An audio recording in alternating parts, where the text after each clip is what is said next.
المباراة 90 دقيقة، المسلسل 60 دقيقة، الفيلم 130 دقيقة، الصلاة 5 دقائق، وجهنم مدى الحياة والجنة مدى الحياة.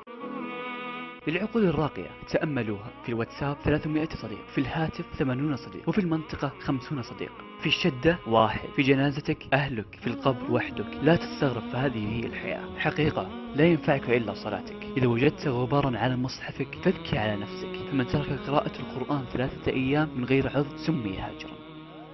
ولكن امتثال لقول الله تعالى: وذكر فإن الذكرى تنفع المؤمنين. عالم غريب، جنازة تلو جنازة، وفاة بعد وفاة، وأخبار الموت كالصواعق. فلان مات بحادث سيارة، وآخر مات بمرض، وآخر كان يمشي وسقط. كلهم تركوا الدنيا وراء ظهورهم ودفناهم تحت التراب. فحتما سيأتي يومي ويومك، فجهز العدة لسفر ليس له رجوع.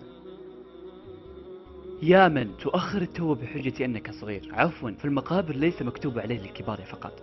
الدنيا 3 أيام، الأمس عشناه ولن يعود، اليوم نعيشه ولن يدوم، والغد لا ندري أين سنكون. فصافح وسامح وتصدق، فأنا وأنت وهم راحلون. كلام يستحق الاستماع.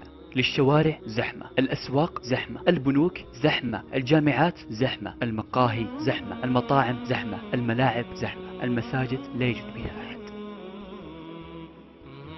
أخي الكريم، أختي الكريمة، من عاش على شيء مات عليه، ومن مات على شيء بعث عليه. إذا استمعت إلى هذه الرسالة كسبت ثوابها، وإن عممتها وانتفع الآخرون بما فيها تضاعف الأجر إن شاء الله.